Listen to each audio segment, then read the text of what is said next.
Quelite Asfáltico, los martes a mediodía por Violeta Radio 106.1 FM.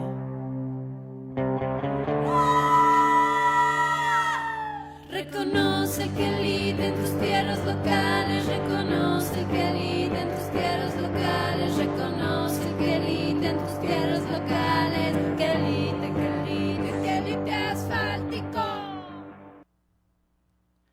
Hola, bienvenidos a otra emisión de Quelite Asfáltico. Esto es Violeta Radio 106.1 de FM. Continuamos. Hola, María Alicia, adelante. ¿Qué tal? Muy buenas tardes, queridos radioescuchas. Bienvenidos a Quelite Asfáltico, un espacio para hablar sobre biodiversidad en cocinas mexicanas. Mi nombre es María Alicia Tejeda y esta tarde tenemos a la maestra Claudia Merino. Claudia, ¿cómo estás? Hola María, bien, pues muy contenta por la invitación. Te agradezco mucho esta oportunidad de dar a conocer un poco de lo que hemos trabajado por ahí en la Sierra Wixárika. Claudia, ¿podrías presentarte? Claro que sí. Bueno, mi nombre es Claudia Merino. Yo estudié química en la UNAM, soy egresada de la UNAM y después hice una maestría en ciencias ambientales, tanto en la Universidad Autónoma de San Luis Potosí como en la Universidad de Colonia en Alemania. Y bueno, a partir de ese momento, cuando me titulé, empecé a trabajar en proyectos sociales en distintas comunidades del país. Y actualmente estoy como codirectora y socia de Colectivo Wixárika, que es una sociedad de solidaridad social. Oye, y bueno, propones como título de este programa, los retos de una alimentación sana en la Sierra Wixárika. Cuando te titulaste de química, empezaste a estudiar en proyectos sociales, o sea, ya llevas mucho tiempo. Sí, en realidad cuando salí de la carrera, bueno, en realidad justamente cuando estaba titulándome de la carrera, empecé a trabajar en un proyecto que tenía que ver también con alimentos, pero con alimentos contaminados con plomo de Oaxaca. Y bueno, a partir de ese momento decidí que pues lo que fuese, que fuera el camino que iba a tomar, tenía que ser con esa dirección con la búsqueda del bienestar social. Y en la maestría me dediqué a estudiar más bien plantas medicinales de la región de la Huasteca, de San Luis Potosí. Trabajé con un grupo minoritario indígena que se llaman los Chioqui o Chiwi. Y realmente me interesó mucho el tema de la medicina tradicional y de las plantas medicinales. Sin embargo, creo que en México es un tema muy controversial y que siguen discutiéndose cosas que ya para mí no tienen mucho sentido acerca de cuál es la medicina que importa, cuál es la que funciona, cuál es... En realidad creo que esa discusión ya la rebasamos, ya nos rebasa. Y pues tenemos un sistema de salud que nos está demandando que encontremos mejores caminos para el bienestar de nuestra sociedad. Y cuando terminé, definitivamente dejé el tema porque no lo vi como un tema que fuese a florecer o a realmente dar los frutos que yo pretendía. Y así fue como empecé a trabajar en otro proyecto que sí tenía que ver con plantas, aunque no medicinales, sino plantas que ayudaran a combatir plagas en ciertos cultivos, en el caso particular del mango y algunos cítricos, que es la mosca de la fruta. Y allí estuve investigando pues extractos de plantas que pudieran funcionar para controlar la plaga. Sin embargo, no dio tampoco muy buenos frutos.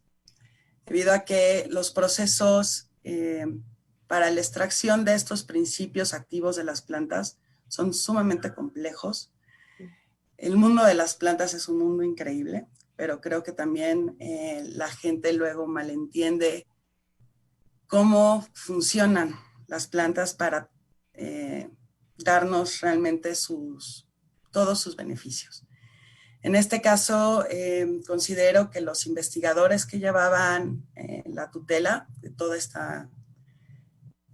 este megaproyecto no le pusieron tanta atención a este tema y pues pensaron que iba a ser algo más rápido, más fluido, que los resultados que ellos tenían ya, ¿no? Con eso nosotros íbamos a desarrollar un producto y bueno, en realidad faltaban muchísimos pasos en medio para poder llegar ahí. Entonces, después de 2 años de trabajar ahí, una amiga de muchos años y que bueno, actualmente es mi socia, también es parte del colectivo. De hecho, ella es fundadora del colectivo. Me invitó a trabajar en este proyecto, que empezó realmente como un proyecto productivo, pero pues que con el tiempo, realmente el objetivo al que se quería llegar era ayudar a esta comunidad en específico, que se llama La Laguna, que se encuentra en la Sierra de Jalisco, y que es Huirraritari, o mejor conocidos como huicholes. Y pues ayudarlos con el tema del agua, por un lado, pero también ayudarlos con el tema de la alimentación. En este sentido, más específicamente con la soberanía alimentaria. Y es así como empezamos a desarrollar un proyecto que sinceramente hemos desarrollado paso a paso con sus pues aciertos y errores con los que hemos tenido que lidiar. También porque pues cuando uno llega a la sierra empieza a conocer pues no solamente el ambiente y todo lo que ya de facto te das cuenta cuando llegas a un lugar como este, que está a 18 horas de la Ciudad de México, que pues tiene una escasez de una serie de servicios básicos que, pues sí, nosotros muchas veces desde de la ciudad, pues damos por hecho, ¿no? Que deben de existir y que cualquier persona en desarrollo, pues los necesita, pues, para desarrollarse. Y bueno, agua. Ahí, agua, alimentos. Bueno, cuando yo recién llegué, que fue en el 2014, apenas se había instalado la luz eléctrica. Sí. Entonces, pues muchas cosas que nosotros, pues sí, para tener agua en nuestras casas, pues nada más abrimos la llave, ¿verdad? Pero pues este no es el caso para muchas comunidades en México. Entonces, además del shock o de empezar a comprender que bueno, que no solo esto existe, sino que la gente se ha desarrollado y ha sobrevivido en estos ambientes durante varios años, ¿no? Y bajo estas condiciones. Y pues súmale a estas condiciones la cuestión cultural, que pues la comunidad Huirraritari, debo decirlo, son personas con una cultura pues muy impresionante, por un lado, pero que a mí en particular me resultó muy ajena. Y que realmente a través de los años he ido aprendiendo más y mejor cómo funcionan, porque pues toda su vida cultural, religiosa, pues está muy enlazada con su vida rutinaria. Entonces, cuando uno llega con proyectos y que quiere hacer, y miren, esto es lo que vamos a hacer, y así se tiene que hacer y demás, pues te das cuenta que no va a funcionar si no haces una serie de adecuaciones al encuentro cultural que tienes con ellos, ¿no? Entonces, creo que ese ha sido el gran reto y pues también la gran enseñanza que hemos tenido nosotras en todo este proceso. Ahora hablamos de soberanía alimentaria y bueno, pues sí, uno llega allá y al final esta gente es gente de campo, nosotros no somos gente de campo y resulta un poco contradictorio que nosotros que venimos de la ciudad, que no hemos cultivado ni una zanahoria, lleguemos a decir cómo se van a hacer ciertos procesos cuando ellos llevan toda su vida cultivando. Pero bueno, sí te das cuenta que en el camino, en este camino del progreso o de la inclusión a la sociedad mexicana, si así lo queremos ver, pues ellos han tenido también grandes pérdidas de conocimiento, de actividades agroecológicas que ellos hacían anteriormente o que sus antepasados hacían anteriormente, pero que actualmente, debido a esta introducción de nuestro mundo occidental, pues ellos han ido delegando y han ido perdiendo en el camino. Entonces realmente, pues, cuando nosotros llegamos y cuando empezamos a trabajar en esto y empezamos a aprender también todos estos procesos que ellos ya habían tenido, pues nos dimos cuenta que estábamos trayendo también un poco el conocimiento de atrás, ¿no? Que ellos sí tienen, lo tienen casi como un anecdotario ahí en su memoria, pero que ellos pues sí necesitan retomar como una estrategia para sobrevivir. Y no solo sobrevivir pues a las condiciones ya de por sí adversas, sino para que su comunidad y culturalmente ellos sobrevivan. Entonces, Claudia, tú empiezas este camino en el 2014. Me gusta mucho que empieces con tu trayectoria porque creo que uno empieza a ver resultados después de no quitar el dedo del mismo renglón 4 o 6 años o no sé cuánto, ¿no? Entonces, creo que es muy importante todo el camino que llevan ustedes trazado, empezando por los proyectos que no pasaron hasta que decides engancharte en un proyecto en el que pues le ves un futuro y este tema de la seguridad alimentaria y del agua en una comunidad geolocalizada, ¿no? Dices, ok, me voy a entregar a esta comunidad. Y pues bueno, llegan a la Sierra Madre Occidental, me acuerdo, al principio se iban en sus cochecitos, ya después ya tenían una camioneta, pero se iban en el Chevy, ¿no? De Arya, creo, o no sé.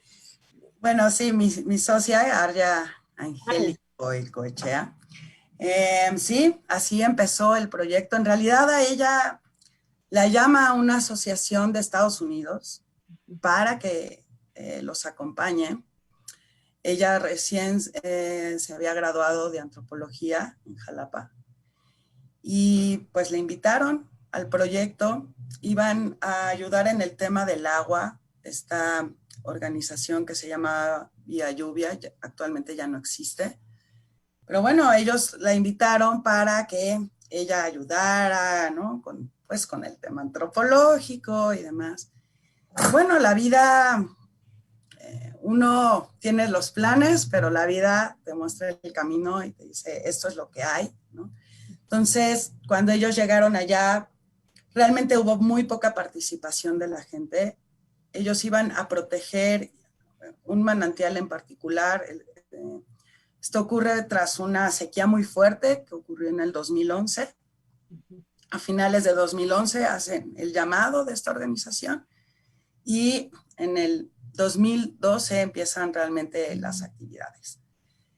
Y cuando Arya llega a la comunidad, la gente pues sí estaba así como, ay, qué bonito hacen ¿no? sus construcciones ahí en el manantial y no sé qué, pero pues la urgencia de la comida ya estaba ahí, porque tras la sequía ya no había alimentos. Entonces ya no había alimentos, pero tampoco hay trabajo en la sierra. Entonces la gente normalmente para conseguir ingresos tiene que bajar de sus comunidades, ya sea a través de la vendimia de artesanías o trabajar en el campo haciendo pizca de frijol o tomate, en fin, ¿no? Cualquier ahora sí que labor agrícola que encuentren pues en las pequeñas ciudades o pequeños poblados rurales que se encuentren cerca. Y para poder lograr hacer estas compras, pues la gente le dijo a Arya, pues necesitamos trabajo. Eso es lo que realmente nosotros necesitamos. Y Arya en ese entonces llevaba un par de botas que ella quería que le bordaran. Cuando los estadounidenses vieron el maravilloso trabajo que había hecho la bordadora, le dijeron, ¿por qué no haces esto? Comercializa estas botas, están increíbles. Y sí, así lo hizo. La siguiente vez que subió, agarró su Chevy, se subió con 30 pares de botas y empezó a hacer una producción. Entonces, bueno, el proyecto productivo empezó a tomar revuelo. Yo creo que fue un gran instrumento para abrir las puertas de la comunidad y que la gente le tuviera la confianza, porque pues ellos vieron a una mujer entregada que hacía lo que fuera. Justamente ahora que volví a ir a la sierra después de mucho tiempo de no ir, me contaron la historia de cómo Arya en alguna ocasión llegó con una maleta de 30 kilos, ¿no? Que ella la habían dejado en La Cebolleta, que es una comunidad que está, digamos, al ras de la carretera, y ella agarró camino y caminando se llevó todo, ¿no? Hasta llegar a la laguna, que bajita la mano es de 1.5 horas, 2 horas de camino. Entonces, pues cuando la gente ve eso, ¿no? La gente lo recuerda y hasta se ríen, ¿no? Porque ya sus zapatos estaban completamente destruidos, sus pies todos, ¿no? Con ampollas, y así es, así tal cual me contaron la historia esta vez que fui, ¿no? Entonces creo que eso, pues también motiva a la gente, ¿no? Y te cree, y hace que ese vínculo de se fortalezca.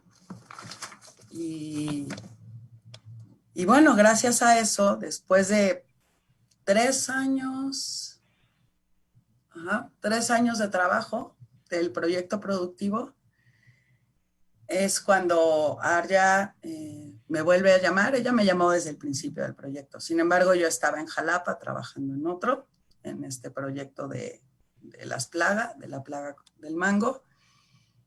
Y cuando ella me llama y me dice, vamos a la sierra, es que tienes que ver lo que estamos haciendo y yo quiero hacer más y quiero hacer algo sobre la alimentación y quiero hacer algo sobre reforestación y restauración de suelos y en fin, ¿no? Entonces, cuando me invita, vamos, yo la verdad es que sí, me enamoré inmediatamente, la gente me trató increíble, me quedó claro que todo esto había sido gracias al vínculo que Arya ya había trabajado con muchos esfuerzos, pero la gente fue pues increíblemente generosa conmigo y súper simpática, porque bueno, tú ya tuviste la oportunidad de ir por allá y no me dejarás mentir que o sea, que si no estás a las vivas ya te traen de bajada, ¿no? Ahí con chiste tras chiste.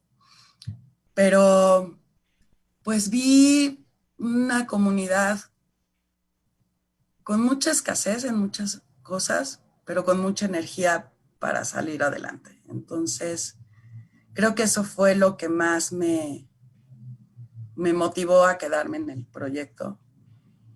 Y siempre con la idea de que, pues este proyecto no es mío, tampoco es de Arya.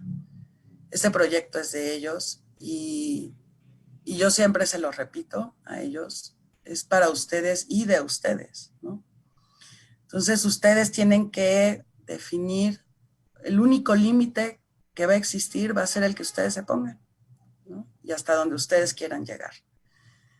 Y bueno, pues actualmente ellos siguen muy entusiasmados.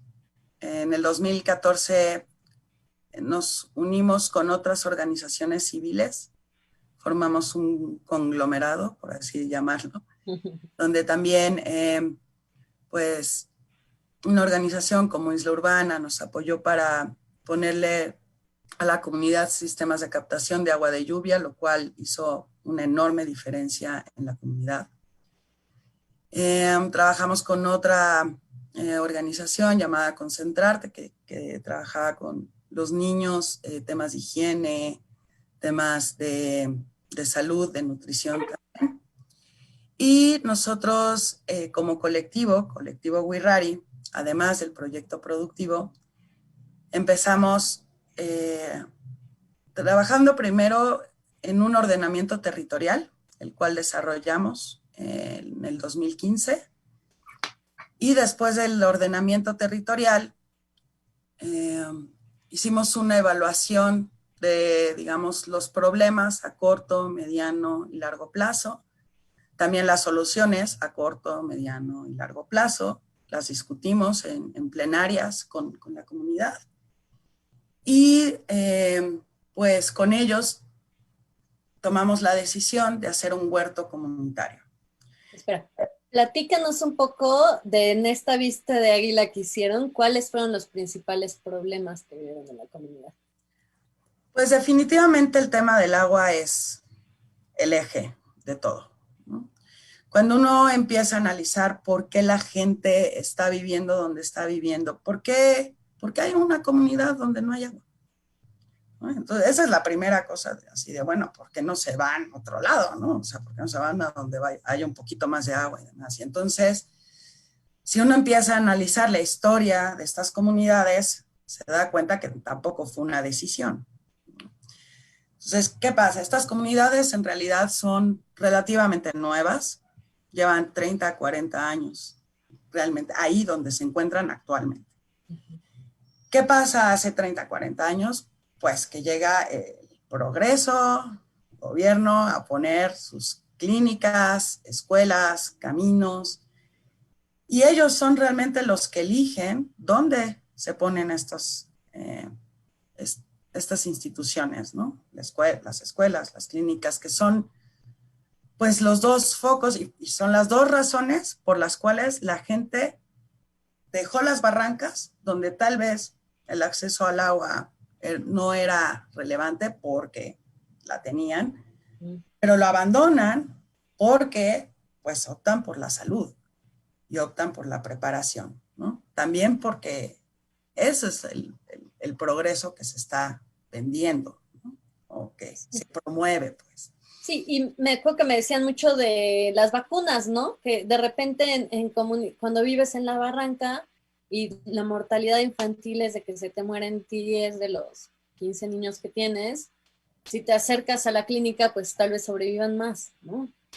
Exacto, sí, de hecho, Pari, no sé si te acuerdas de Pari, que fue el que nos dio toda una cátedra de la vida actual de los Wirras, que fue muy, muy interesante, todos sus puntos de vista, y que tiene razón. En realidad, ¿quién no va a optar a una clínica cuando saben que, por ejemplo, una inyección contra el veneno de un alacrán lo tienes ahí? Y pues cuando han visto N de niños y niñas, sus hijos, hijas, morir por ello, ¿no? Y bueno, de ahí también todas las vacunas de ya enfermedades que en cualquier otro lado, pues si no están erradicadas, por lo menos controladas. Cuestión que en la Sierra Wixárika no era así hace 10 años. Incluso hay comunidades actuales que todavía no tienen ese acceso o que lo tienen muy restringido. Entonces, pues, no fue una decisión. No es que la gente haya decidido de repente conglomerarse, ¿no? Ellos realmente vivían en rancherías dispersas por toda la sierra. Vivían ahí porque históricamente ellos huyeron de una colonización y se fueron a la sierra para poder mantener su cultura, su legado cultural. Y una vez ahí llega, ¿no?, este dichoso progreso, ¿no?, a decirles, miren, vénganse para acá, aquí está perfecto para la escuela. Ajá. El problema es que esas comunidades empezaron a crecer y desarrollarse relativamente rápido. Y no está, o sea, el ambiente, el espacio no está hecho para ese conglomerado. No tiene los recursos para lograrlo. Digo, ya si aparte le sumas que, bueno, sí, o sea, dijeron, aquí va una escuela y aquí va una clínica, pero son escuelas y clínicas que no tienen drenaje, no tienen, o sea, en ese entonces tampoco tenían luz, no tienen acceso a agua. En realidad, cuando nosotros llegamos a la comunidad, bueno, cuando yo llegué a la comunidad, la clínica no tenía ni siquiera una cisterna. Y sí, ahora sí que vivía como el resto de la población. O sea, a veces había agua y a veces no. Y uno se pone a pensar como una clínica puede trabajar sin agua. ¿Cómo? O sea, para mí era así, no lo entiendo, ¿no? Entonces, bueno, ellos realmente no eligen esta situación, pero es la situación que tienen. Y evidentemente, pues, yo creo que no tenemos derecho a pedirle a nadie que por vivir mejor, y muy entrecomillado, porque también ahí podríamos entrar en una discusión filosófica de qué es vivir mejor, ¿no? Pero que por vivir mejor tengas que abandonar tu cultura. Porque esa es la realidad. Una vez que ellos dejan estas comunidades, como pasa con cualquier inmigrante de México, que se vaya a cualquier lado, ya sea ciudad, no se tiene que ir a Estados Unidos, aunque se vaya a una ciudad, va a abandonar sus tradiciones, va a abandonar su cultura. Va a ser un proceso lento, tal vez al principio, la primera generación siga haciendo ciertas cosas, pero con el tiempo los hijos de los hijos de los ya no van a tener esos rasgos culturales, ya no les van a importar. Y es una pena, porque no, el costo por vivir mejor no debería de ser ese, ¿no? Entonces, bueno, pues así es como nosotros llegamos a la sierra. Te digo, son muchas cosas que aparte no es que nosotros llegáramos y supiéramos todo esto, ¿no? También vas comprendiendo mucho en el camino. Y ya viendo más a fondo todas las actividades que realizan, pues también nos dimos cuenta que aunque toda su vida han trabajado en el campo, han abandonado muchas de sus actividades. Por ejemplo, por decir algo, la recolecta. Antes había un espacio importante para hacer recolecta. Siguen haciendo la recolecta, pero de peyote, ¿no? Que no la van a abandonar, esperemos que tampoco la abandonen nunca, ¿no? Pero en cuanto a la alimentación se refiere, vemos que cada vez abandonan más actividades. Mucho de la siembra, sobre todo el maíz, ya es de monocultivo, es decir, desplazaron el cultivo de la milpa, ¿no? Que es maíz, frijol, calabaza, por el cultivo de maíz, ¿no? ¿Por qué? Pues bueno, se tendría que hacer toda una investigación. Yo te puedo dar mis teorías y mis, ahora sí que me interesan, ¿eh? Me gustaría. Yo creo que pues sí, el arribo de la comida procesada y empaquetada tuvo mucho que ver en esto, porque es innegable que cultivar una milpa no es fácil, ¿no? No es un trabajo fácil, requiere de mucha chamba. Sobre todo del frijol, es un trabajo más laborioso. Entonces, pues si ya llegó el frijol empaquetado en bolsas y cuesta, yo qué sé, 20 pesos, pues igual mejor ya lo compro, ¿no? Y sí. ¿Para qué pierdo mi tiempo ahí cultivándolo? Ahora, pues sí, eso está muy bien, ¿no? Si tienes dinero. Pero pues ahí hay un círculo vicioso del cual estas personas no pueden salir porque no hay trabajos. O sea, tú lo sabes, Marieli, tú has ido ahí, no hay trabajos, ¿no? La gente que tiene un negocio ahí se dedica a la venta de alimentos a través de la tiendita, ¿no? De abarrotes y así. Y lo que es más preocupante de toda esta situación es que, pues cuando uno entra a estas tienditas, te das cuenta que los alimentos procesados son infinitamente más baratos que cualquier otro alimento con mayor grado de nutrición. O sea, llamémosle verduras, frutas, son mucho, mucho más baratos. Entonces, pues, si en algún momento la gente dijo, ay, pues, ¿para qué siembro frijol si lo puedo comprar? Pues, ¿para qué compro frijol si el frijol cuesta más caro y si ya me puedo comprar una bolsita de papas y una sopa instantánea y ¿no? Que me sale más barato? Claro, el costo nutricional de eso es altísimo, ¿no? Altísimo. Y esa es la verdadera preocupación de lugares como la Sierra, que como lo habíamos comentado ya en una ocasión tú y yo, no es exclusivo de la Sierra Wixárika, ¿no? Es un efecto que vemos en distintas comunidades, sobre todo comunidades alejadas, comunidades que viven pues un rezago social considerable.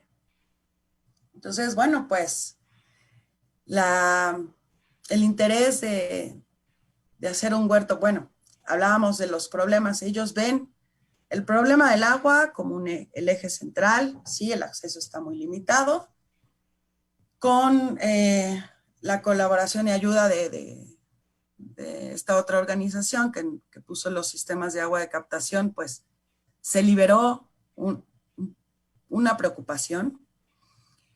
Y al hacer un análisis de los otros problemas que veían, ellos hablaban mucho de las enfermedades de los niños, o sea, que muchos niños sufrían enfermedades, sobre todo ligadas o relacionadas con la desnutrición.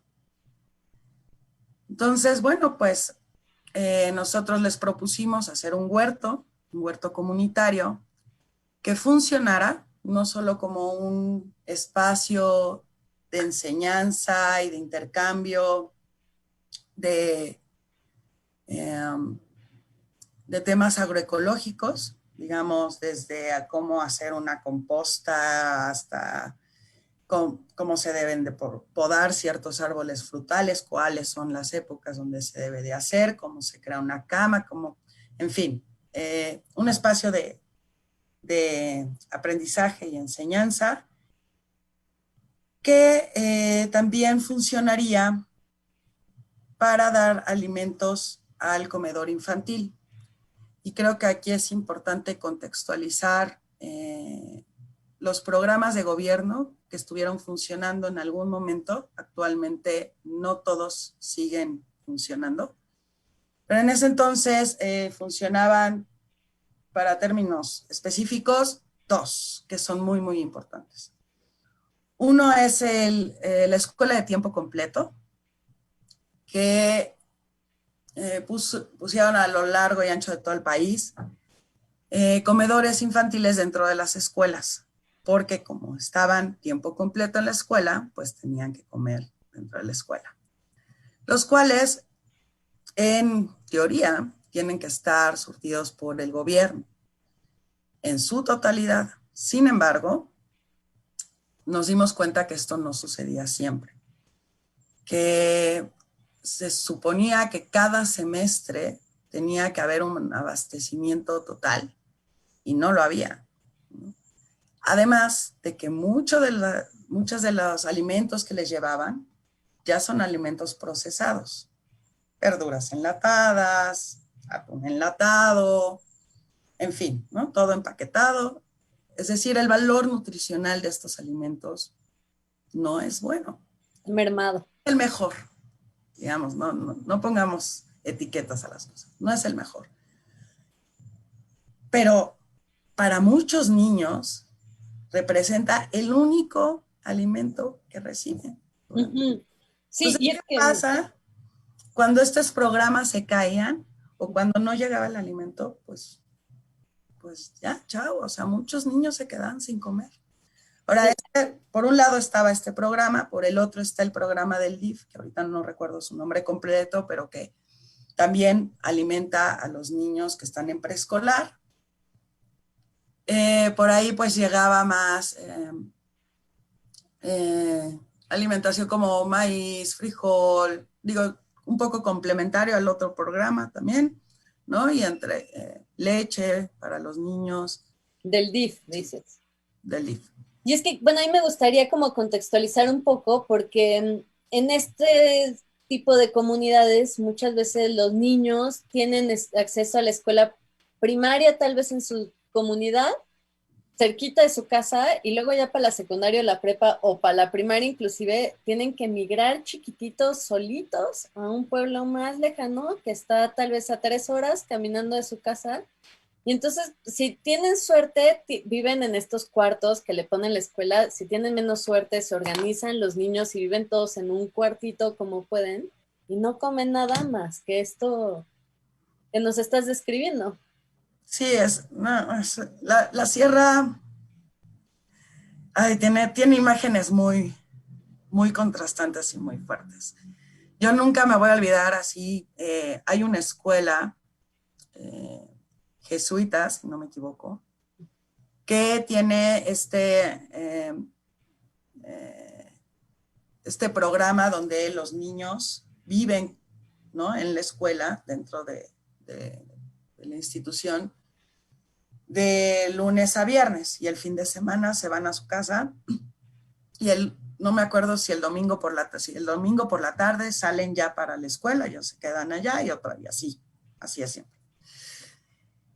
Y a mí me impresionaba tanto ver a niños de 6, 5 años, que eran los mayores, que traían a los otros, así, caminando por la carretera solitos para irse a la escuela. Uh-huh. Y yo decía, mi mamá no me dejaba ir a la tiendita sola a los 5 años, ¿no? Yo no me podía imaginar que era para un niño de 6 años caminar hacia su escuela en la tarde, en medio de la sierra, por la carretera, ¿no? Una caminata de 2, 3 horas, ¿no? Entonces sí, bueno, la sierra, y bueno, desafortunadamente varios lugares de nuestro país, pues esa es la condición, ¿no? Si tú quieres recibir educación, y muchas veces ya ni siquiera es la educación, es que puedas recibir hogar y alimento. Sí. ¿No? Entonces, bueno, pues sí, estaban estos 2 programas activos en ese momento, y pues la idea del huerto era poder ofrecer alimentos con un valor nutricional mucho más elevado para el comedor, y la manera en que nosotros propusimos organizar toda la estructura de actividades que se iban a desarrollar ahí fue a través de otro programa de gobierno que era Prospera. Prospera, para aquellos que no lo tienen muy claro, fue un programa que, debo decirlo, de los pocos que sí tuvieron un impacto muy positivo dentro de las comunidades. No estoy diciendo que fuera perfecto, creo que estamos muy lejos de tener programas gubernamentales perfectos, pero que sí, pues de menos amortiguaban un poco, ¿no?, las necesidades de las comunidades. Y este programa lo manejaban a través de las clínicas a lo largo y ancho del país. Se les daba un apoyo económico a toda mujer que tuviera hijos menores de 5 años, y se le daba un apoyo por cada hijo.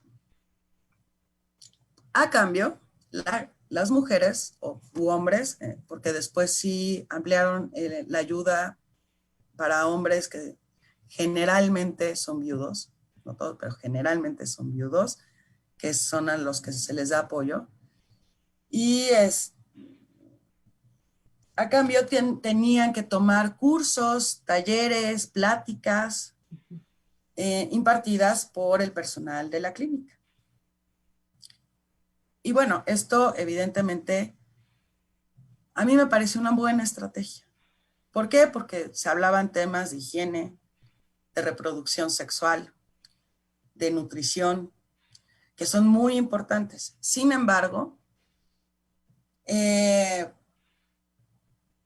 no siempre se logra una buena comunicación entre el personal de la clínica y la gente de ahí. Entonces muchas veces la gente solo iba, o incluso iban a las pláticas, y hay gente que no habla español. Entonces, o sea, iban a las pláticas a que les dijeran quién sabe qué, porque pues ni entendían qué les decían. Entonces, bueno, pues nosotros que tuvimos la oportunidad de conocer al médico y enfermera de la comunidad, pues les hicimos la propuesta de que en vez, o no en vez, sino para complementar las actividades que tenían que hacer del programa Prospera, que les pusieran las actividades del huerto. Y entonces así fue como tuvimos 10 grupos de 15 mujeres cada uno trabajando en el huerto. Y la verdad es que por mucho tiempo funcionó muy bien, ¿no? Porque la gente sentía que el intercambio era más adecuado para ellos, ¿no? Se estaba tocando todos los temas, nutrición, salud.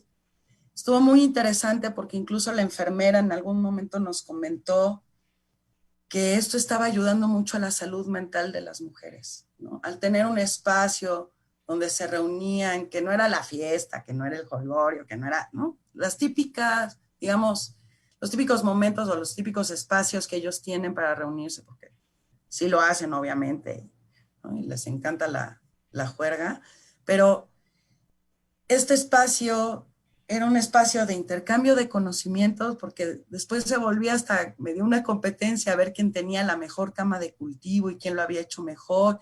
Y si veían que a alguien le salía muy bien sus jitomates o sus zanahorias o demás, iban todos y le preguntaban y ella, o sea, y entonces había un intercambio muy bello entre ellos y a las mujeres les ayudaba mucho a su estado anímico. Digo, estas no son mis palabras, de verdad que, ¿no?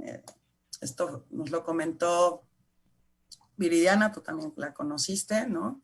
Que en realidad era promotora de salud, una enfermera, pero que pues también nos ayudó mucho con este proyecto, al igual que el médico, ¿no? Claudio, que fue pues una pieza clave, porque cualquier otro médico que nos hubiera dicho, pues no, esto no es mi rollo y ustedes no pueden meter al programa aquí, porque todo fue de manera no oficial. Entonces, o sea, nunca el gobierno pedí permiso a ver si nos daban chance de meter.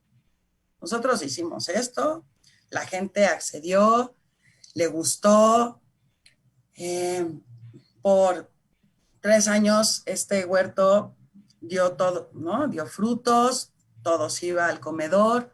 Afortunadamente en el comedor infantil teníamos también una mujer increíble, Alma, que es quien ha llevado el comedor infantil los últimos años y que es una mujer muy, muy, muy trabajadora, muy dedicada y muy inteligente.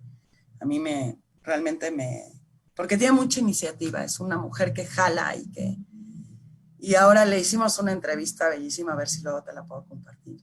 La verdad es que estuvo muy interesante porque es una mujer que tiene una visión a futuro, ¿no? Y que sabe por qué está haciendo. La verdad es que se está llevando una responsabilidad muy fuerte porque es mucho trabajo el que se le está demandando. Pero ella tiene muy claro por qué lo está haciendo y cómo ve ella el futuro de la cultura wixárika, ¿no? Así. Entonces, tener a estas personas, ¿no? Tanto a la gente de la clínica, gente valiosísima también dentro de la comunidad como Alma, en fin, ¿no? Cada uno jugando también su parte y haciendo lo que le corresponde, ¿no? Al final creo que nada se trata de, ay, es que somos lo máximo y es que nosotras que hemos hecho tantos sacrificios yendo, no, o sea, esto también es mi trabajo, ¿no? Yo decidí trabajar en esto y no requiero ni de reconocimientos, ni de estrellitas, ni de, ¿no? Mucha Ni gente. de sueldo, Claudia. No, eso sí, fíjate que eso sí lo... Pues sí, pero yo te he visto trabajar ahí, pero entregando tu vida ya Pues en... sí, sí hay amor al arte, pero también creo, Mariali, que, mira, ahorita el país está en manos de otras personas. Yo estoy muy agradecida con esto. A mí la gente me dice, ay, por ejemplo, Prospera es uno de los programas de gobierno que desaparecieron. Ujú. Me da mucha pena porque sí reconozco que, pues con todas sus fallas, realmente ayudaba a mucha gente. Pero también entiendo la decisión, porque sí es cierto, o sea, el que diga que no es cierto que los intermediarios se quedaban con más de la mitad del dinero, es que no ha ido a ver lo que sucede, ¿no?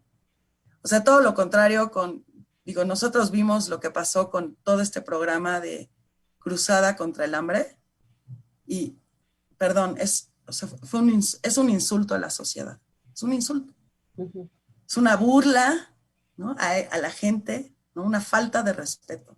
O sea, Pero ¿por qué? Cuéntanos, ¿qué hicieron? pues bueno, o sea, simplemente, ¿no? Así, digo, hicieron muchas cosas fatales, ¿no? Como ir a poner baños con biodigestores en un lugar donde no hay agua, que actualmente son nidos perfectos para el dengue, ¿no?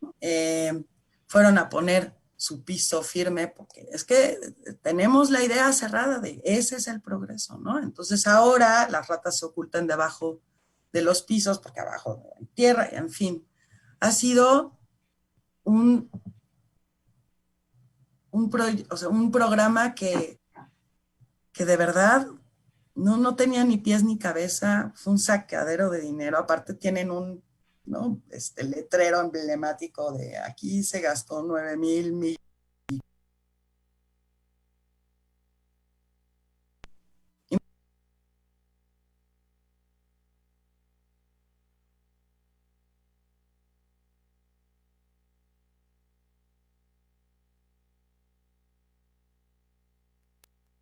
Tenían, lo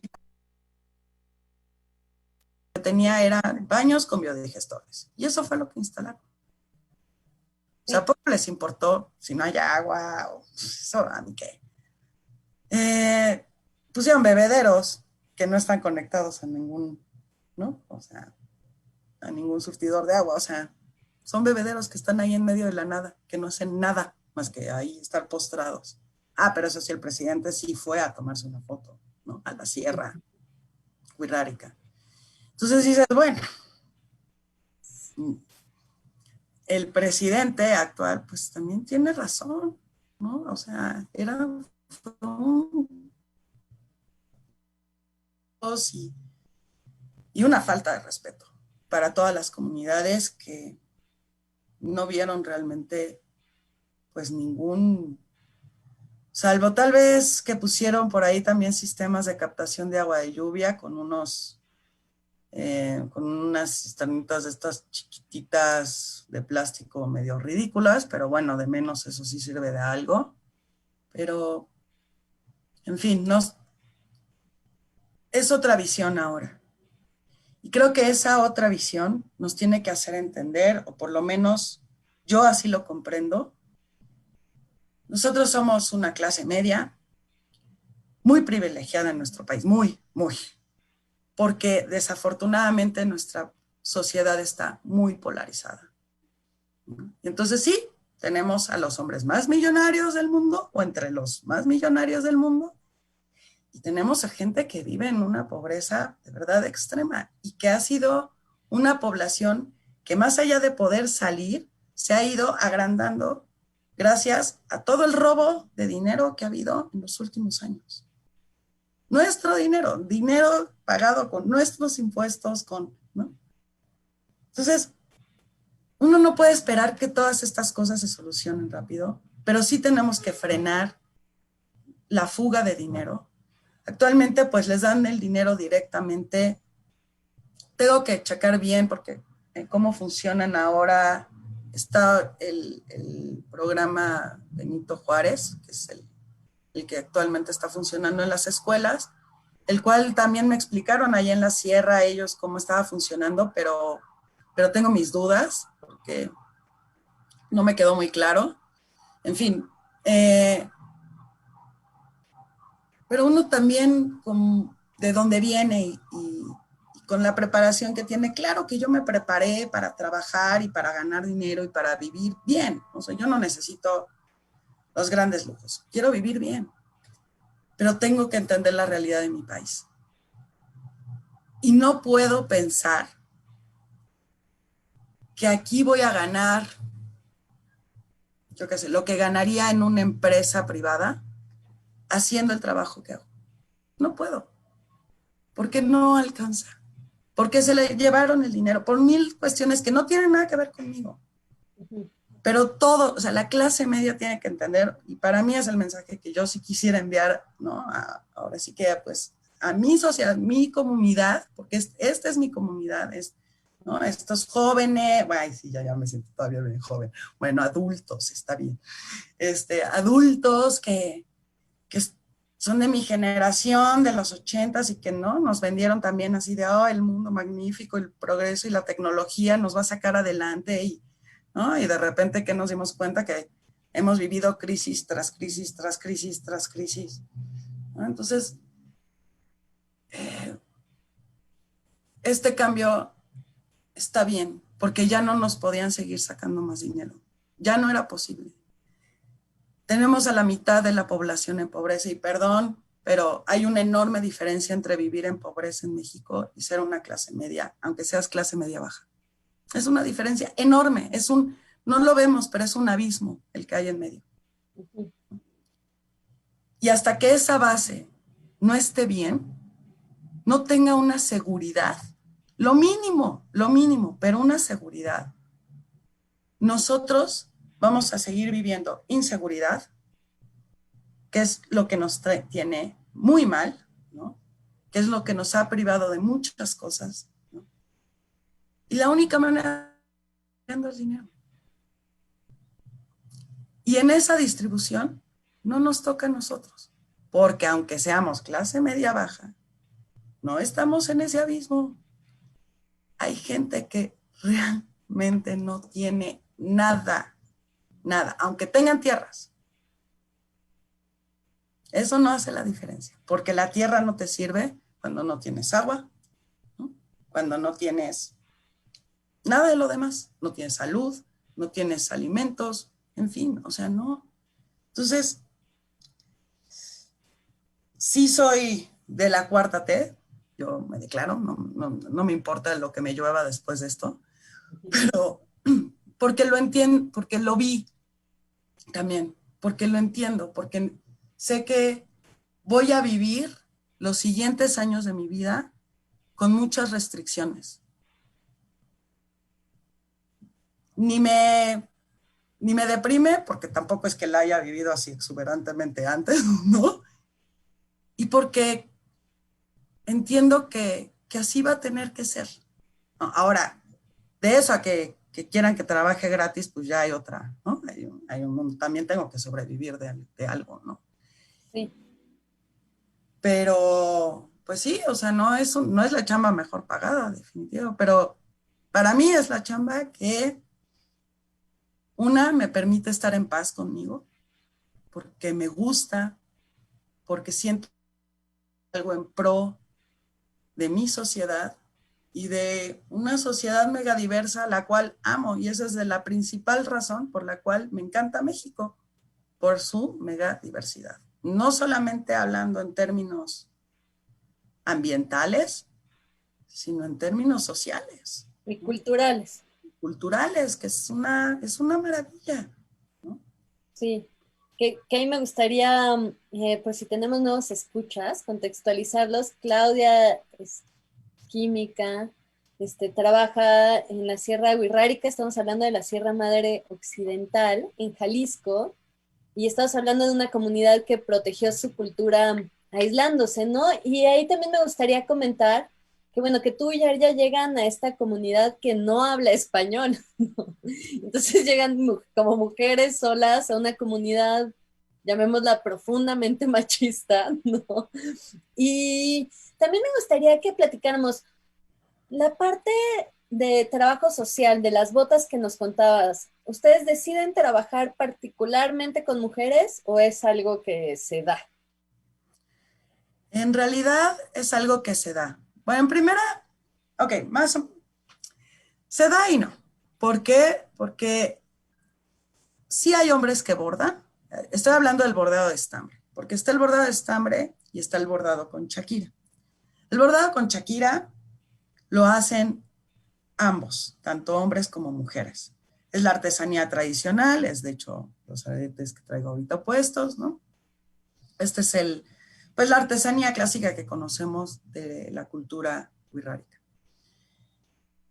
Pero el bordado con estambre lo hacen primordialmente las mujeres, aunque sí hay hombres que bordan con estambre. Cuando se empezó, pues se empezaron a bordar estas botas con bordado con estambre, ya después también se bordaron con Shakira y demás. Entonces, por lo tanto, principalmente se trabajó con mujeres y se inició todo el trabajo con mujeres. Ahora, qué bueno que mencionas esto, no es que fueron muy machistas en estas comunidades, ¿no? En esta comunidad lo eran. Y digo lo eran porque, bien que mal, a través de los años que hemos estado en convivencia con ellos, aunque sea poco, pero han logrado irse moviendo un poco. Y también las mujeres. Es que para mí, ahora sí que de los resultados más increíbles que ha traído este proyecto, es el empoderamiento de las mujeres. Yo estoy verdaderamente sorprendida de llegar a la sierra, convocar a una reunión, ver que están 40 mujeres y 10 hombres y que solo los hombres hablen. Tener a 40 mujeres en silencio o que cuchichean entre ellas, pero que a ti no te dirigen la palabra, ¿no? Más los hombres que, ¿no? Dicen, ¿por qué esta mujer me está hablando? ¿No? ¿Quién se cree? Me va a venir a mí a hablar del campo, o sea, imagínate tú, ¿no? Así como, digo, y tuvimos de todo, ¿no? Obviamente no faltó el hombre que nos dijo, su huerto nunca va a prosperar porque la regla de la mujer arruina todos los, ¿cómo se llama? Todos los vegetales y todos los productos que se pueden sacar del huerto. Y yo sí, ajá, ok, nos vemos, ¿no? En unos meses. Digo, así como me lo dijo, después regresó y me dijo, ay, pues tenían razón, sí les resultó, ¿no? Entonces, la verdad es que por un lado los hombres han ido cediendo partes, ¿no? Actualmente considero que, si no todos, la inmensa mayoría de los hombres de la comunidad nos respetan. No estoy diciendo que nos vean como iguales para nada, pero nos respetan. Pero las mujeres, de quedarse calladas, de no hablar en una reunión, pasaron a hablar con nosotros, a expresarse, a decir, a tomar decisiones dentro de la comunidad. Es más, nunca voy a olvidar una reunión, ya llevamos un año trabajando, cuando dijimos, vamos a desarrollar otras actividades, no sé qué. Entonces necesitamos que tomen la decisión de qué actividades se van a desarrollar primero. Y de repente un hombre se levantó y dijo, no, pues es que esta decisión la tienen que tomar las mujeres, porque gracias a ellas es que este proyecto se está llevando a cabo. Y para mí fue así como, wow, ¿no? O sea, nunca me lo hubiera imaginado, nunca lo hubiera pensado, pero un reconocimiento a ellas, ¿no? Al trabajo que habían hecho, en fin, ¿no? Y las mujeres están tomando, pues sí, otras posturas, otros caminos, mujeres que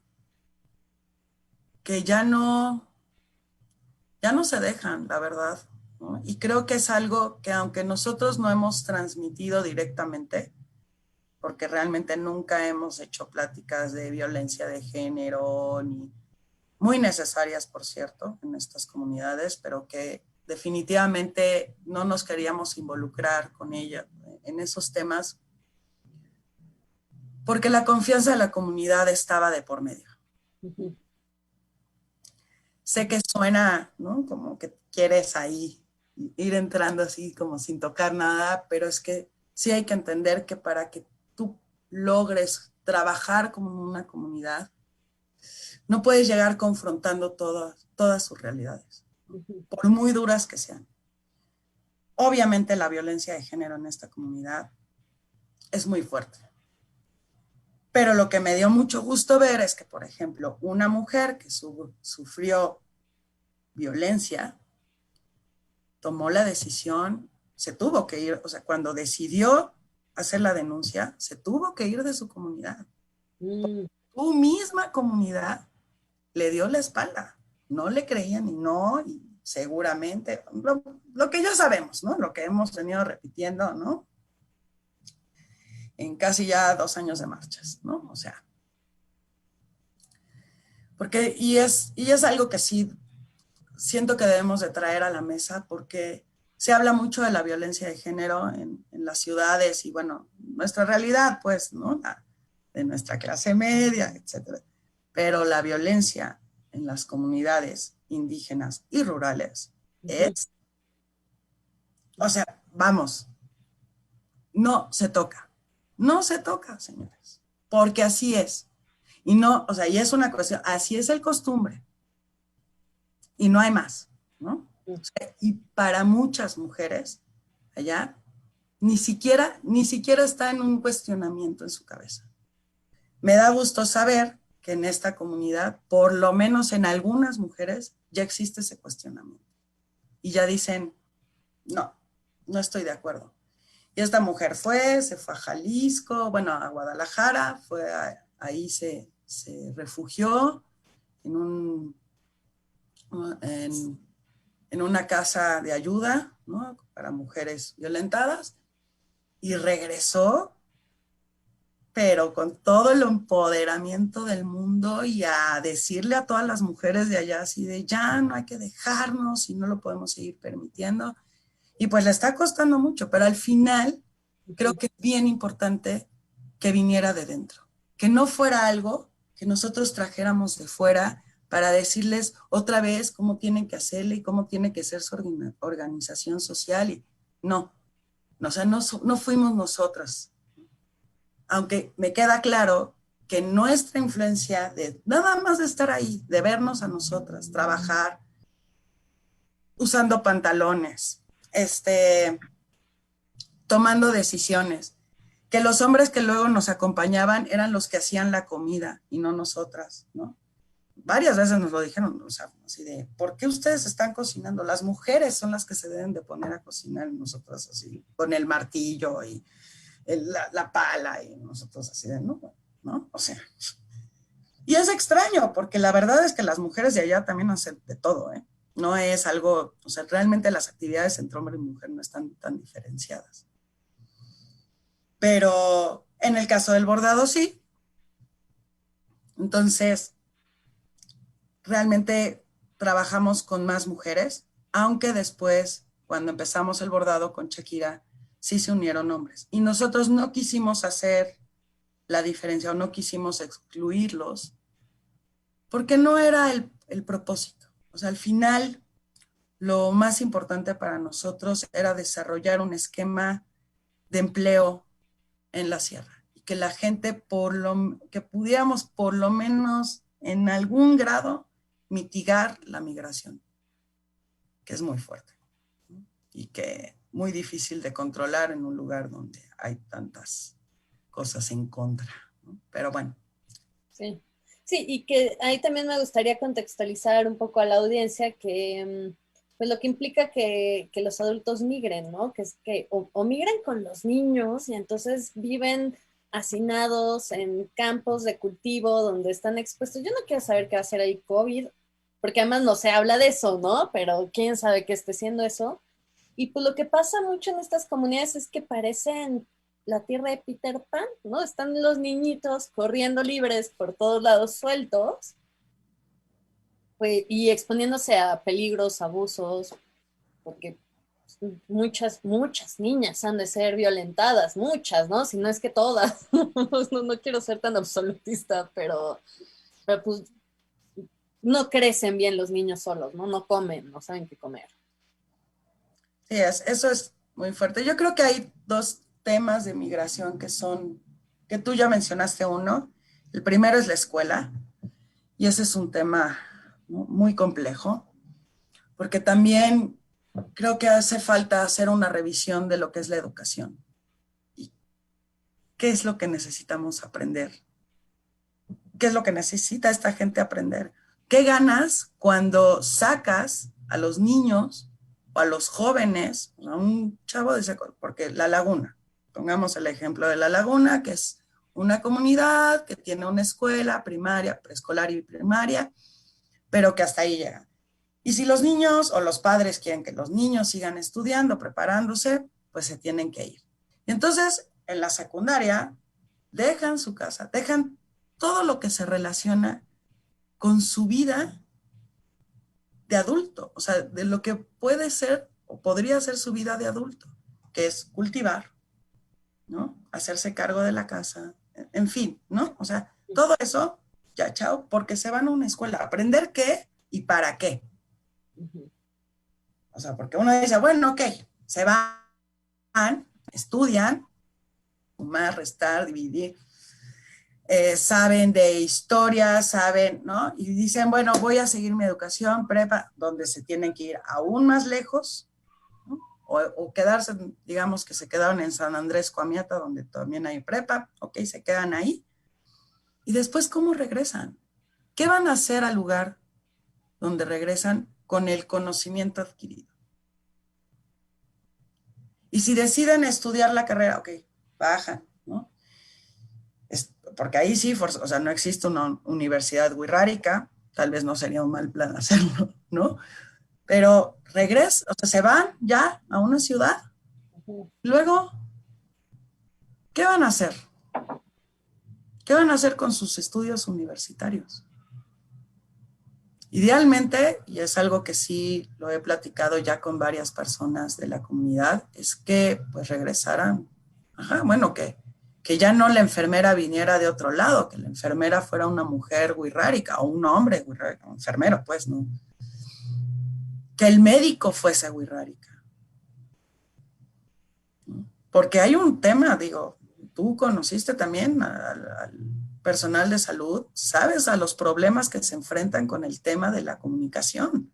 Sí, del lenguaje, ¿no? O sea, que no tienen la misma lengua. O sea, y a base de señas y a ver, y decirle, señora, sí, le voy a abrir aquí las piernas. O sea, no es fácil, no es fácil. No, y cultural, ¿no? Esa es la primera migración que existe en estos lugares. ¿Por qué? ¿Para qué? Eso es como, ¿realmente para qué? Yo creo que todo ciudadano mexicano tiene que aprender español. No porque el español sea la lengua, no. Simplemente porque las leyes y porque todo, o sea, se rige con ese idioma. Se acabó. Y todos tenemos derecho a saber qué es lo que está ocurriendo cuando entramos en un proceso legal o cuando, ¿no? O sea, simplemente si te agarra la policía, ¿qué? O sea, te pueden hacer y decir mil cosas y tú no entiendes nada y ¿qué? ¿No? O sea, ¿dónde puedes hacer valer tu derecho como ciudadano mexicano? Por ese lado. Sin embargo, creo que pues sí, o sea, tendríamos que darle mayor valor a todas las lenguas que se hablan en este país, ¿no? La más reconocida el náhuatl, pero esa es una, ¿no? Otras 40 y tantas. Entonces, ese es un tema bien, porque habla de un derecho básico, que es el derecho a la educación, pero la educación creo que tiene que empezar a tomar otro significado. Y es para qué nos sirve qué es la educación y para qué nos sirve la educación. Eso por un lado. Y la otra migración, que es cuando ya tienen que irse a trabajar, como tú bien mencionas, que se van los papás, dejan a los hijos, o que si no se llevan a los hijos. Y pues sí, ahora que estamos en el COVID, Ahora, la sierra no tiene reportado ni un solo caso de COVID. Claro, ¿qué pasó? Que a partir de abril, marzo, se encerraron, no habían salido porque pues no podían salir a vender, en ese momento no había pizca ni nada, entonces no salen. Entran en su periodo de cultivo del maíz, ¿no? La producción del maíz que dura, ¿no? Desde el verano, ¿no? Empiezan las lluvias, todo el verano hasta octubre, noviembre, que son las últimas cosechas. Bueno, pues ¿qué pasó? Esto es ya ahorita, lo que está sucediendo 2020, COVID, sierra. En la sierra no hay casos, pero cuando nosotros llegamos a la comunidad, más de la mitad de la comunidad ya no estaba. Ya se habían ido a Fresnillo a trabajar. Porque, además, la temporada de lluvia esta vez fue muy corta. Entonces, la producción del maíz se vio mermada. Y la gente que cultivó tardíamente, ya sus últimas cosechas ya no las tuvo. Entonces, ¿esto qué quiere decir? Ellos saben que como esto ocurrió, entonces no van a tener maíz para todo el año, ¿no? Entonces, tienen que bajar, hacer dinero para tener dinero para poder comprar alimentos, ¿no? Entonces, bueno, ahora ya se bajó todo mundo, pero todo mundo, ¿eh? O sea, sí la verdad es que yo me impresioné de que sí, no había muchísima gente en la comunidad. Entonces ya se bajaron, ahora van a volver. Y entonces esa burbujita en donde estaban, porque claro, aparte había incluso, pues sí, una incredulidad ante el COVID, ¿no? O sea, así de, ay, pues sí, el COVID, ese es el que viven ustedes, los teguaris, ¿no? Los que vienen de allá afuera. Pero aquí, COVID, cero. Y dices, pues qué bien, qué bueno. Pero ahora que viene, que regrese toda la gente de fuera, pues vamos a ver cómo va. Además de que, pues quién sabe si todo el mundo consiga trabajo. El problema es que, y ahí es donde ya la crisis del COVID nos está presentando sus primeras malas caras, ¿no? Que es que muchas comunidades que se encuentran en esta misma situación van a empezar a bajar, a buscar empleo, va a haber una demanda sobresaturada de empleo, ¿no? Que no se va a poder cubrir, van a pagar menos, porque va a haber, ¿no? Muchísima gente ahí que va a estar dispuesta a trabajar por lo que sea, ¿no? Y entonces, no sé, a mí sí me da cosa, no es por ser fatalista ni nada, pero pues sí creo que nos tenemos que poner a pensar en qué va a suceder con toda la gente que no puede acceder ni siquiera a ese tipo de empleo. Y ahí hay un tema de violencia otra vez que se puede volver a generar, ¿no? Y de inseguridad y en fin, ¿no? Pero sí, digo, a la fecha todo va bien, no han regresado a sus comunidades la gente que bajó, ya veremos cómo nos va el regreso, porque además, una vez que llegue a la sierra, controlarlo va a ser imposible. Sí, no, va a ser una brutalidad. Va a ser una brutalidad. Y también me gustaría como, pues comentarle a la audiencia que es al final una comunidad que pues lleva con problemas de malnutrición pues ya un par de generaciones al menos. Entonces los niños están malnutridos y la población adulta padece de diabetes y obesidad, ¿no? Entonces o sea, como que es la combinación perfecta para algo muy, no quiero ser catastrófica tal cual, pero puede ser algo catastrófico, ¿no? Sí, es grave. Digo, ya veremos, ¿no? Ya veremos realmente qué pasa y bueno, yo espero que la gente pues se cuide, ¿no? Pero también entiendo las condiciones y tampoco es que trabajen en las mejores condiciones en estos lugares, como bien decías. Son lugares donde viven hacinados por meses, donde tampoco tienen acceso a una higiene, Va a ser muy complicado, muy complicado. Y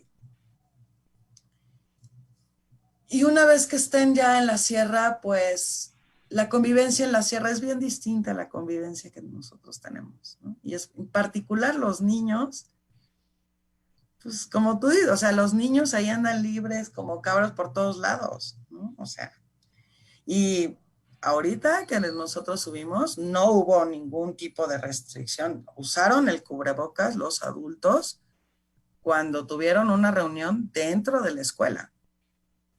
No, Y no. ya. Y luego te pones a pensar y dices, bueno, realmente el cubrebocas será una buena opción en una población donde el tema de la higiene es un tema, pues. La higiene es bastante precaria. O sea, sí, no sé, digo, igual que tú, yo no quiero ser catastrófica, pero espero que no se descontrole mucho. Pues, ajá, las clínicas allá estén listas para lo que se viene, pues, porque no va a estar sencillo. Y la gente, desafortunadamente, no come mejor, ¿no? O sea, es que volvemos a lo mismo, lo que te decía, pues, ¿a qué tienen acceso? ¿No? Es muy chistoso porque muchas de las cosas que empezamos a sembrar en el huerto, había incluso semillas y cosas que ellos no sabían ni siquiera cómo se sembraban, ni qué eran, porque no estaba dentro de su alimentación, ¿no? Y sí hay que entender que una alimentación sana en la sierra es muy básica, muy básica. Una que otra fruta de recolección, pero casi nadie tiene frutas cultivadas. ¿De dónde sacan sus vitaminas y sus minerales? O Y yo sea, creo que ni nixtamalizar, maíz, ¿no? comen maíz. Y no han de ni Mucho. nixtamalizar, ¿no? ¿No? Entonces, Sí, no. ¿Quién sabe qué comen? Comen sol, ¿te acuerdas que llegábamos a esa conclusión? es que, pues sí, pareciera que, bueno, uno que otro animal que se ofrenda, ¿no? En en sus actividades. Ay, no, ¿la perdimos? Se me hace que se paró el internet tantito. Bueno, voy a aprovechar para contextualizarlos. Estamos con la maestra Claudia Merino, ella es química de formación y también... Ay, aquí estás, Claudia, de regreso. Ay, espérate, te tienes que... Ya, ahí Ah, está. Lo siento. no, bienvenida de regreso. Porque, ahí está. Sí, Oye, oye, Claudia, ya estamos llegando a la recta final de esta entrevista. Creo que quedan muchísimas cosas para hablar. Ojalá tengas tiempo para regresar con nosotros. A mí me gustaría decir que, pues, invitar a la audiencia que te sigan en tus redes. Creo que es un momento muy importante que sí es una forma de apoyar, dándote un like, viendo los productos que están haciendo y siguiendo lo que ustedes están haciendo y que nos digan, pues, qué necesitan, ¿no? ¿Cómo va ese tema del huerto? ¿Por dónde van a seguir? ¿Cuáles son sus próximas actividades? Y nos gustaría estar al pendiente de su trabajo. pues justamente ahora regresamos a la sierra, a hacer una serie de entrevistas y documentar un poco acerca de lo que se ha hecho. Desafortunadamente los huertos no estaban activos, porque normalmente cuando es la siembra de maíz los abandonan. Las actividades de limpia de las milpas y, en fin, las diferentes actividades que tienen durante la producción del maíz no les permite trabajar el huerto. Bueno, eso es lo que ellos dicen, la verdad. Yo siempre he dicho, sí podrían, pero bueno, está bien. ¿No? Es su organización, también uno tiene que aprender a respetar y si ellos quieren dedicar tiempo completo ¿no? a la siembra del maíz, está perfecto. Pero más allá de eso, ahorita no están activos porque también la escuela cerró. Estaban viendo cuándo iban a actividades del huerto, porque el comedor infantil no está abierto, esa es la cosa, ¿no? Entonces, Sí, desafortunadamente no tengo imágenes de lo que está pasando ahora. Es interesante porque por iniciativa de la comunidad se creó otro huerto ya dentro de la escuela, lo cual está muy bien. Y bueno, Alma, que es la que está llevando todo esto, Alma quiere hacer una milpa también para los niños, en fin, ¿no? Hay muchas ideas ahí que se quieren desarrollar. El tema agua sigue siendo un tema, porque a pesar de que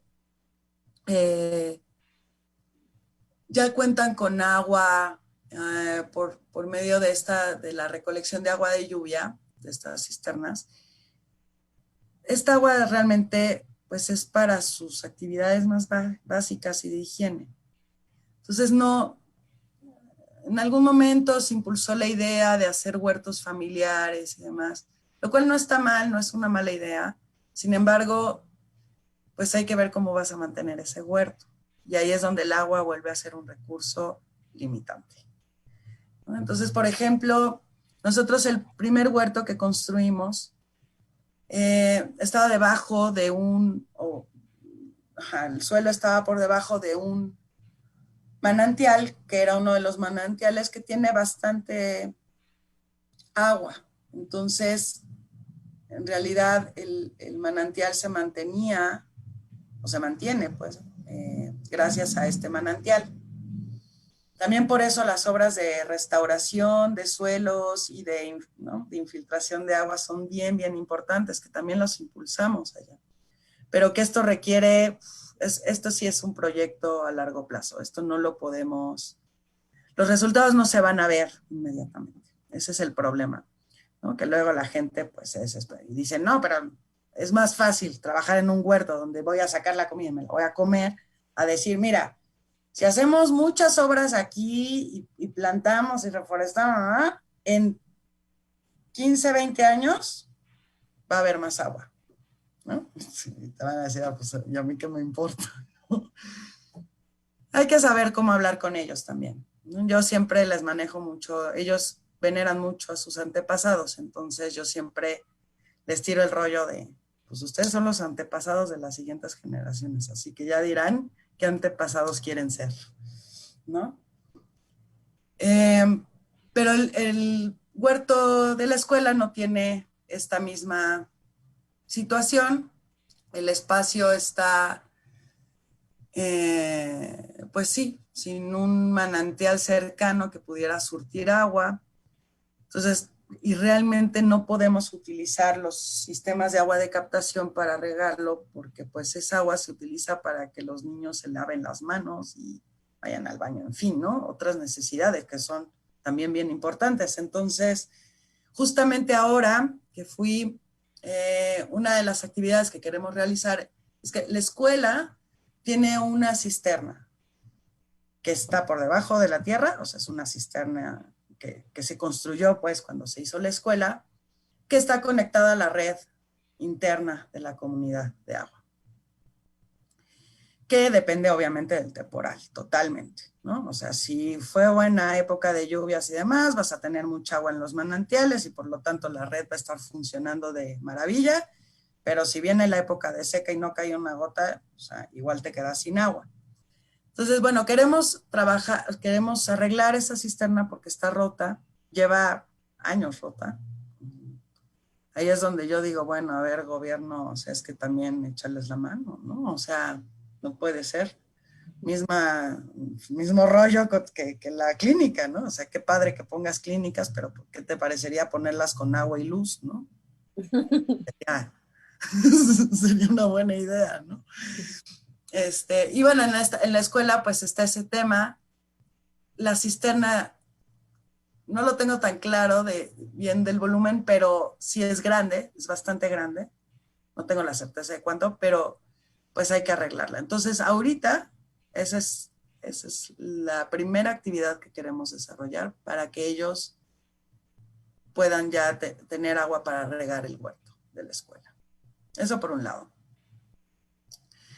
La otra cosa que fui a hacer allá fue que pues en esta reunión que tuve con la comunidad o con los que estaban en la comunidad, les pedí que hicieran una votación de 3 personas que ellos reconocieran que han trabajado mucho por su comunidad.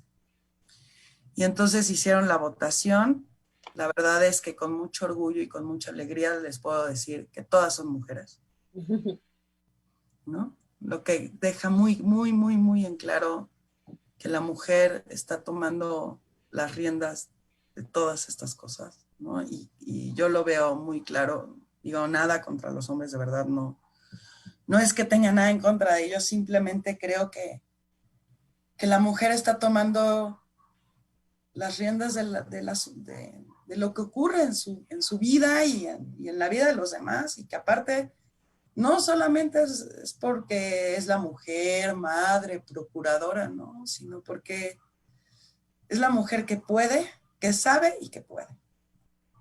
Nada más por eso, ¿no? Entonces, pues ya se hicieron las votaciones y la idea que tengo ahora, y que bueno, obviamente nada, yo no me muevo sin que ellos estén de acuerdo o sin que ellos me digan, no, nosotros preferimos, si ellos me dicen preferimos hacer otra cosa, se hace con tal de que se comprometan a hacer esa otra cosa. Esa es mi única condición, siempre lo ha sido, para seguir trabajando con ellos. Y pues la idea es llevar este programa de soberanía a otra comunidad. Y que las personas que sean las que lleven los talleres y que hagan todo este proceso que nosotros hicimos en algún momento, pues lo hagan estas mujeres por las cuales votó la comunidad. ¡Ay, qué bonito! Entonces, que este sea el grupo que lleve pues la batuta, ¿no? Y aparte, digo que va a traer muchísimas ventajas porque pues ya no vamos a tener esa barrera de la comunicación, que es muy fuerte. Ni cultural. Ni cultural, entonces está padre. Me dio gusto porque aparte ellos felices, ¿eh? La verdad es que me dio gusto ver que, pues una que al final la gente, la más chambeadora, siempre sale reconocida, ¿no? Tal vez no durante el proceso, ¿no? Y yo luego veo que se desaniman, ¿no? Estas mujeres porque trabajan muy duro y pues hacer este proceso de votación me dio mucho gusto porque vi su cara de orgullo de saber que la gente sabía, ¿no? Que eran ellas las que la gente lo reconocía y que sabían que gracias a ellas los proyectos habían salido adelante. Sí, y luego yo siento que es bien importante eso, que no lo tomamos mucho en cuenta, pero es bien importante reconocer el proyecto, el trabajo del otro. Y de repente te da mucha fuerza ser reconocido. Y ahorita estoy como un poco ya con la presión del tiempo encima, pero me suena un poco, quería llevar mi conclusión, ahorita me gustaría preguntarte la tuya, pero que así como nos pedías que hiciéramos una reflexión de pues, lo privilegiados que somos como clase medieros en la Ciudad de México, de tener agua, luz y comida al alcance de nuestras manos, a mí también me gustaría hacer una invitación a reconocer a nuestras culturas mexicanas. Llevamos siglos haciéndolas de menos y yo creo que eso es algo que en nuestro ser y en nuestra autoestima nos pesa, y creo que también hay algo culturalmente de si toda la vida me han dicho que el maíz, el frijol, la calabaza y el chile es de pobres, pues yo quiero comer maruchan y sabritas, ¿no? Y cuando tenemos que revalorar qué es la riqueza y qué es lo chingón, y entonces pues saber que ahorita esta cultura que es tan maravillosa, que lleva protegiéndose culturalmente, religión, social, lengua, pues esté en un peligro real, ¿no? En un peligro que no estamos viendo nosotros, que tenemos que voltear a ver y que tenemos que reconocer el valor que estamos en riesgo de perder, ¿no? Sí, pues a mí me parece también importante eso. Yo creo que sí, nuestra clase y ¿no? La clase media tiene que hacer una revalorización. Yo creo que al final es de lo poco, o bueno, es de lo bueno que trajo el COVID, pienso, ¿no? Creo que hay una revalorización de las cosas. tanta restricción y el hecho de que nos hayan puesto en una posición tan vulnerable nos hace, pues sí, hacer una serie de análisis hacia adentro, ¿no? Hacia adentro y hacia afuera, y qué es la comunidad, qué es lo que entendemos por comunidad, por qué el valor de la comunidad tiene que estar por encima del individuo, ¿no? Cosas que yo pienso que sí hemos olvidado en el camino, ¿no?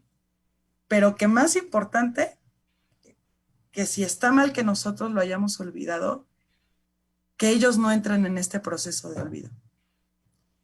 Y ese es como lo más importante que yo veo ahorita, que está en una situación de gran riesgo, porque la situación que se les viene no está fácil, porque el encierro, si para nosotros ha sido muy difícil, para muchas comunidades en México representa la sobrevivencia, ¿no? Entonces, no es fácil elegir tu cultura cuando la presión está ahí, no por tu dinero, no, la presión está ahí por tu vida, ¿no? O sea, y eso, sí, no es fácil, ¿no? No es fácil para ellos, no es fácil para nosotros. Yo creo que sí, nosotros tenemos que reconocer, más allá de decir, lo digo porque lo he escuchado, no, que la gente dice, ay, bueno, pues ¿por qué? Porque así les gusta vivir, ¿no? Y es así, ¿no? Así como, bueno, ok, ¿no? O sea, pues sí, eso es lo que tú crees, ¿no? No creo que nadie quiera vivir así, pero creo que pues cuando eso te toca vivir, pues, y has sufrido, como tú dices, de desnutrición desde la infancia, ¿no? O sea, ¿cuánta gente no conocemos de la sierra que de verdad no se desarrollaron bien porque no tuvieron alimentación sana? Alimentación, ya ni siquiera olvidemos sana o no sana, o sea, alimentación, punto. No recibieron alimentación. Y luchan, todos los días luchan. Y hacen lo que pueden. Y la verdad es que a mí sí, estas posturas súper clasistas, ¿no? Donde creemos que, porque también a nosotros nos lo han vendido, de tú échale ganas, el echaganismo, échale ganas y vas a salir adelante. Porque si algo hemos aprendido de este mundo es que la meritocracia sí existe. ¿Dónde?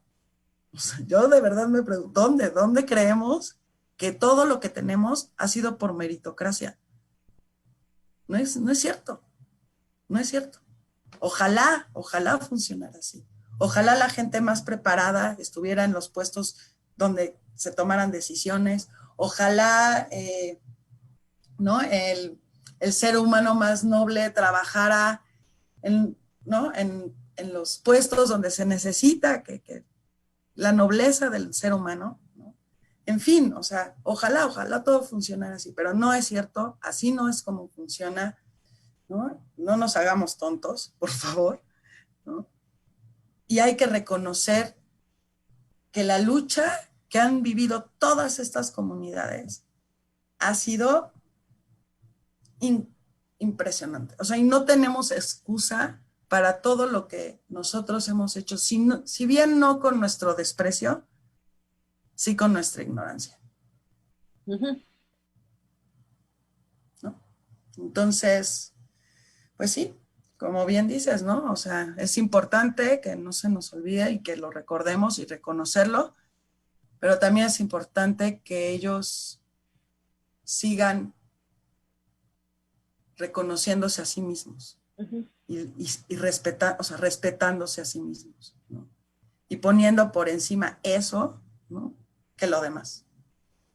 O sea, eso me parece bien importante, porque es la única manera en que estas culturas van a poder seguir en el futuro. Claudia, muchísimas gracias por tu tiempo. Te pueden seguir en colectivo Wixari, se escribe Wixari con X. Exacto, colectivo Wixari. Estamos así en Facebook, así nos pueden encontrar en Facebook. También estamos a punto de reabrir ya nuestra página, una vez más, en el segundo intento, y con la lucha así, que también es colectivo wixari.com. Y bueno, en las redes también nos encuentran igual en cualquiera, en Instagram, también tenemos Twitter, hasta Pinterest tenemos, aunque yo la verdad es que todavía no le agarro bien a cómo funciona eso del Pinterest.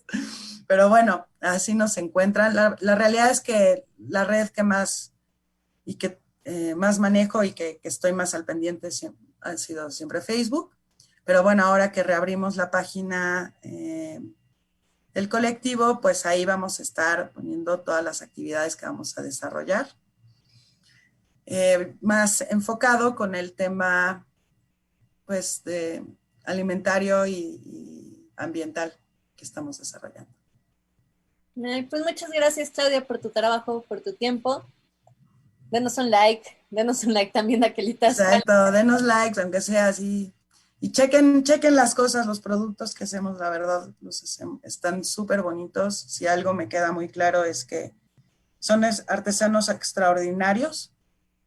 Y bueno, también les agradeceré si por ahí, si algo les interesa, nos contacten. Pero no, pues al contrario, Mariali, muchas gracias a ti por la invitación, por pues siempre apoyarnos. La verdad es que tú nos has apoyado bastante en este proyecto y espero que también pues con esa misma moneda te hayamos respondido nosotros, tal vez no con paga tampoco, porque ya ves que tampoco somos muy buenos para eso, pero sí con una experiencia, ¿no?, de vida.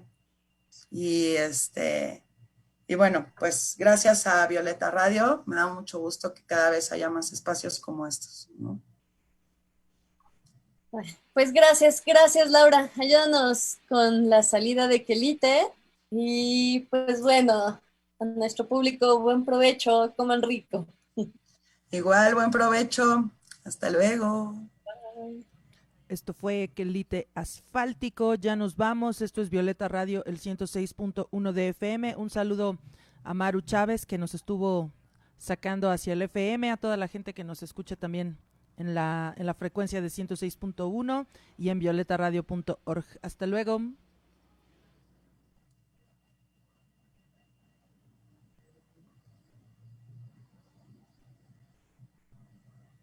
Quelite Asfáltico, los martes a mediodía por Violeta Radio 106.1 FM.